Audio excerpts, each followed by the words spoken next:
নমস্কার বন্ধুরা, Priyanka's bright story চ্যানেলের আরেকটি দারুণ স্বাদের রেসিপিতে সকলকে স্বাগত জানাই। আজকে আমি একটি ওটসের রেসিপি শেয়ার করব। ওটস খাওয়া কিন্তু স্বাস্থ্যের পক্ষে খুবই ভালো। চাইলে আপনারা সকালে ব্রেকফাস্টে বানিয়ে খেতে পারেন, আবার স্কুল কলেজ অফিসের টিফিনেও প্যাক করে দিতে পারেন। চলুন তাহলে রেসিপিটা শুরু করা যাক। তার জন্য আমি নিয়েছি 1 কাপ ওটস। ওটসটিকে প্রথমে আমি শুকনো কড়ায় মিনিট 2 সময় ধরে গ্যাসের ফ্লেমটা মিডিয়ামে রেখে ভেজে নেব। তো ওটসের এই রেসিপিটি না ভেজেও তৈরি করা যায়, কিন্তু শুকনো কড়ায় একটু ভেজে নিলে তারপর রেসিপিটা তৈরি করলে খেতে বেশি ভালো লাগবে। চ্যানেলে নতুন বন্ধু হয়ে থাকলে চ্যানেলটি সাবস্ক্রাইব করে পাশে থাকা বেল আইকনটি প্রেস করে দেওয়ার অনুরোধ রইল। তাহলে আমি কোনো নিত্য নতুন ভিডিও আপলোড করার সাথে সাথে সবার আগে আপনার কাছে পৌঁছে যাবে। তো মিনিট 2 সময় ধরে ওটসটাকে আমি ভেজে নিয়েছি। এবার একটা পাত্রে নামিয়ে নিচ্ছি। এবার ওতে দিয়ে দিচ্ছি 2 চামচ সুজি ও 2 চামচ বেসন, যা বাইন্ডিংয়ের কাজ করবে। এবার অল্প অল্প জল দিয়ে ওটস, সুজি ও বেসনটাকে ভিজিয়ে রাখবো। আমি যে কাপ মেপে 1 কাপ ওটস নিয়েছিলাম, সেই কাপেরই 1 কাপ জল দিয়ে ওটস, সুজি ও বেসনটাকে ভিজিয়ে রাখছি মিনিট 10 জন্য। ভিডিওটি ভালো লাগলে অবশ্যই একটি লাইক করবেন। আপনাদের একটি লাইক আমাকে পরবর্তী ভিডিও বানাতে উৎসাহ জাগাবে। তো 10 মিনিট পর দেখুন ওটস, সুজি ভিজে নরম হয়ে খুব সুন্দরভাবে ফুলে গেছে। এবার ওতে অল্প অল্প করে জল দিয়ে একটা থকথকে ব্যাটার বানিয়ে নেব। আমাকে এক বন্ধু রিকোয়েস্ট করেছিলেন টক দই, ডিম, বেকিং পাউডার, বেকিং সোডা ছাড়া কোনো হেলদি রেসিপির জন্য।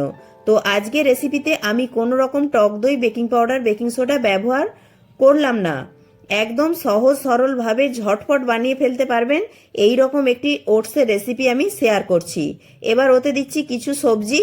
গাজর ও আদাটাকে আমি গ্রেট করে নিয়েছি, আর অন্য সবজিগুলোকে খুবই ঝিরিঝিরি করে কুচি করে নিয়েছি। প্রথমেই দিয়ে দিলাম একটা গাজরের অর্ধেকটা গ্রেট করা, আর দিচ্ছি 1 ইঞ্চির মতো আদা গ্রেট করা, আর দিচ্ছি 1 মুঠো ধনে পাতা কুচি, একটা কাঁচা লঙ্কা কুচি, একটা ক্যাপসিকামের অর্ধেকটা কুচি, আর দিচ্ছি একটা টমেটোর ভেতরের শাঁস ও বীজ বাদ দিয়ে কুচি কুচি করে কাটা। এছাড়াও আপনারা আপনাদের পছন্দ মতো সবজি অ্যাড করতে পারেন, তবে যে সবজি দেবেন খুবই ঝিরিঝিরি করে কুচি করে দেবেন। এবার ওতে দিচ্ছি কিছু মশলা, যেমন 1/2 চামচ হলুদ গুঁড়ো, 1/2 চামচ জিরে গুঁড়ো, 1/2 চামচ ধনে গুঁড়ো, আর দিচ্ছি 1 চামচের 4 ভাগের 1 ভাগ গোলমরিচের গুঁড়ো, আর দিচ্ছি স্বাদ অনুযায়ী লবণ। এবার সমস্ত কিছু ভালো করে মিশিয়ে নিচ্ছি।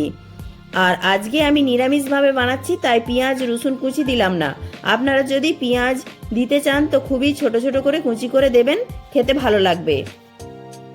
এবার ব্যাটারের ঘনত্বটা দেখিয়ে দিচ্ছি। দেখুন ঠিক এই রকম হবে, খুব একটা পাতলা হবে না, এই রকম একটা থকথকে ব্যাটার বানাতে হবে। এবার গ্যাস অন করে একটা ফ্রাই প্যান বসিয়ে দিয়েছি।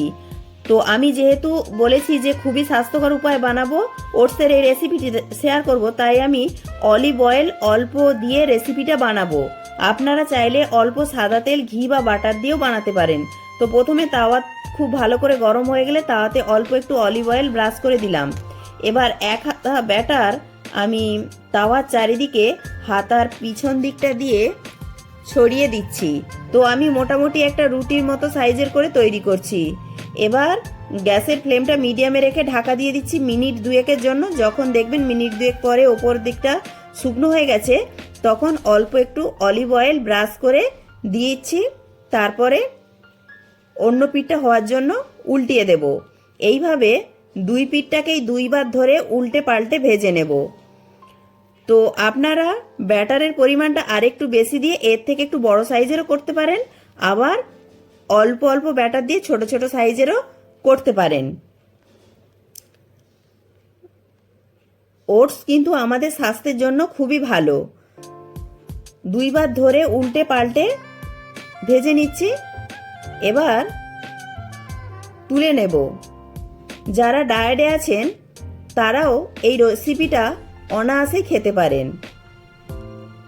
তো এই রকম ভাবে প্লেন করেও ভাজতে পারেন, আবার আর এক রকম ভাবে ভেজে দেখাচ্ছি। দেখুন প্রথমে তাওয়ায় অল্প একটু অলিভ অয়েল ব্রাশ করে দিয়েছি। তারপর একটু সাদা তিল, একটু কালো জিরে ছড়িয়ে দিয়ে তার উপরে 1 হাতা ব্যাটার হাতার পিছন দিকটা দিয়ে ছড়িয়ে দেব। তারপর ঢাকা দিয়ে দেব মিনিট 2 জন্য। মিনিট 2 পর যখন ওপর সাইডটা শুকিয়ে যাবে তখন অল্প অলিভ অয়েল ব্রাশ করে উল্টিয়ে দেব। দেখুন কত সুন্দর কালার চলে এসেছে। এইভাবে 2 দিকটাই 2 বার ধরে উল্টে পাল্টে ভেজে নেব।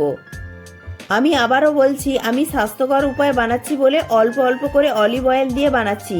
আপনারা চাইলে অল্প করে সাদা তেল বা ঘি বাটার দিয়েও বানিয়ে নিতে পারেন। ভিডিওটি ভালো লাগলে অবশ্যই একটি লাইক করবেন। আপনাদের একটি লাইক আমাকে পরবর্তী ভিডিও বানাতে উৎসাহ জাগাবে। আর বন্ধু বান্ধবদের সাথে প্রচুর প্রচুর শেয়ার করার অনুরোধ রইল। এইভাবে সবগুলোকে বানিয়ে নিলাম। তৈরি হয়ে গেল ওটসের একটা হেলদি রেসিপি। রেসিপিটি যেমন হেলদি সেই রকম টেস্টিও। আর হ্যাঁ, রেসিপিটি কেমন লাগলো কমেন্টে জানাতে ভুলবেন না। আর চ্যানেলে নতুন বন্ধু হয়ে থাকলে চ্যানেলটি সাবস্ক্রাইব করে পাশে থাকার অনুরোধ রইল। তো দেখে নিশ্চয়ই বুঝতে পাচ্ছেন ওটসের এই রেসিপিটি কতটা নরম হয়েছে। এটা আপনারা সসের সাথেও খেতে পারেন, আবার এমনিও খেতে পারেন। দারুণ লাগে খেতে।